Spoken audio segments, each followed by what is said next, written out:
Hello everybody, we're back, and this is Ni no Kuni, Wrath of the White Witch. It's me, Weeto, and today we're with Gwyd! Gwyd! This is the third time I'm going to do this, and Gwyd won't drop this time.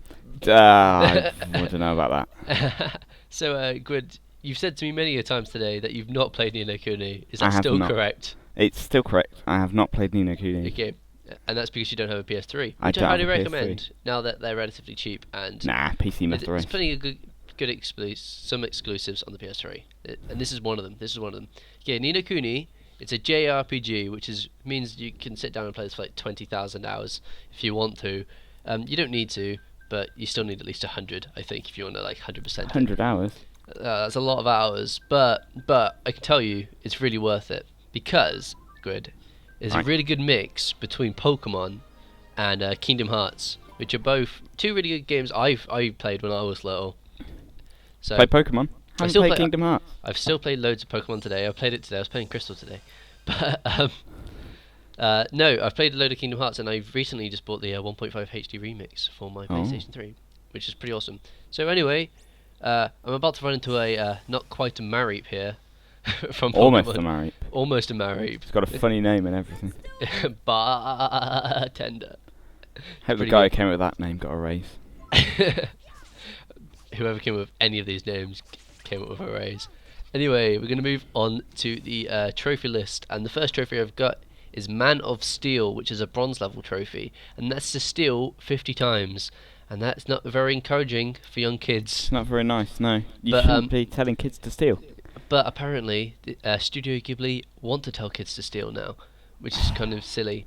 But anyway, we're going to move on to Little Battler Experience, which is a silver level trophy, which is to win 1,000 battles. So as I've played the game so far, I can see that being relatively easy, and it's something you can do if you like later on in the game. Just go back to the starting area and just like defeat a load of easy ones if you haven't done it by the end of the game. But I can't see that not being happening. It's pretty easy to come across. Anyway, Overfamiliar and Pedigree Breeder are our next trophies. They're both bronze level trophies. They're quite similar, but there is some very, very subtle differences we need to note here. Okay, so Overfamiliar is to maximize a familiar's familiarity. Okay, and that's kind of like you kind of feed them little treats and you use them quite often, and it's kind of a bit like Pokemon and Me in the new Pokemon, right?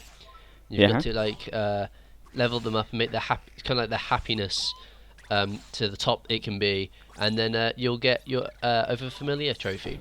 Like a Tamagotchi with good graphics. Yeah, it's like a decent level Tamagotchi. That is very true. And then we've also got a Pedigree Breeder, which I said before, but this is to train a familiar to its full potential. The difference here is that your familiars have the ability to evolve, evolve 4 times. And you've got to get it to like, top level, but there is a level 1, which is the one you'll start it off at. There's a level 2, and then there's 2 level 3 versions. So it's a bit more like Skull Greymon or Metal Greymon, you know?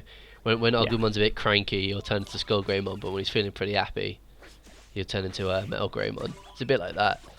But if you get it to its final form and familiarize it very well, and like keep up all these Tamagotchi-esque traits, you'll get that trophy.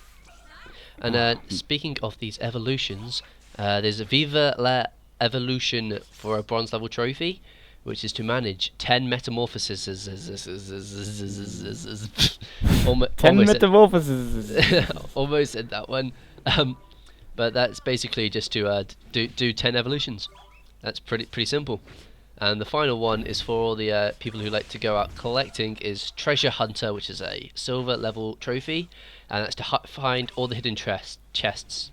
But there's like no map in game or anything you can buy or unlock or anything. So you're gonna have to go online if you want to find them all.